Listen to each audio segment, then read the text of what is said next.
sini saya akan membahas tentang pentingnya perencanaan agregat terutama dalam kasus garmen tasik style yang saat ini menghadapi lonjakan pesanan musiman kayak menjelang bulan Ramadan ataupun musim sekolah. Jadi gini, dalam bisnis produksi seperti garmen, permintaan itu gak selalu stabil. Ada musim ramai, ada juga musim sepi. Nah, perencanaan agregat itu tujuannya biar perusahaan bisa menyeimbangkan kapasitas produksi dengan permintaan pasar yang berubah-ubah tanpa bikin biaya jadi meledak.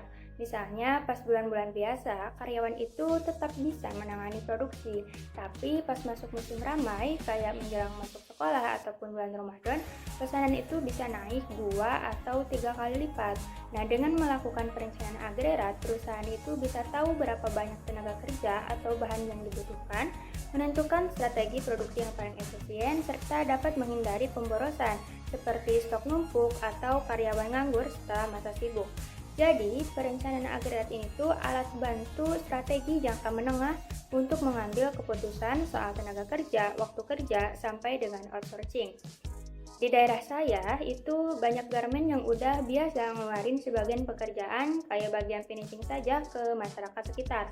Misalnya pekerjaan ringan kayak bersihin benang ataupun merapikan bagian akhir produk itu dikerjain di luar produk. Model kayak gini tuh udah terbukti membantu pas pesanan lagi banyak.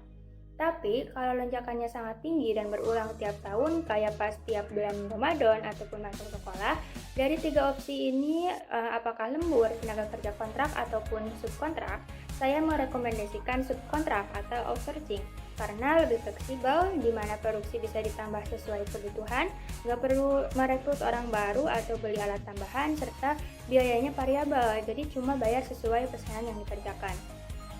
Yang paling penting itu perusahaan memahami kapasitas harian pekerja dengan tetap mengecek data dan kapasitas, terus punya vendor yang terpercaya dan membagi pekerjaan secara strategis antara internal dan eksternal. Misalnya, kalau satu pekerja itu bisa menghasilkan 50 unit per hari dan ada 20 orang pekerja, berarti kapasitas hariannya itu 1000 unit. Nah, kalau terjadi lonjakan permintaan sampai 2000 unit per hari, maka 1000 unit sisanya itu bisa dialihkan ke outsourcing. Kenapa gak pilih lembur atau rekrut kontrak? Karena menurut saya lembur itu cenderung mahal secara jam kerja dan tenaga kontrak juga butuh biaya pelatihan dan beli peralatan baru. Padahal lonjakannya itu cuma 2-3 bulan.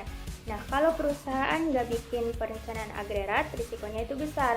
Misalnya, pesanan bisa telat, kualitas menurun, dan pelanggan kecewa.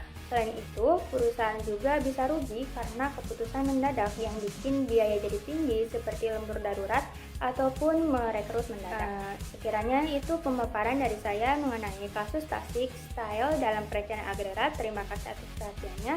Wassalamualaikum warahmatullahi wabarakatuh.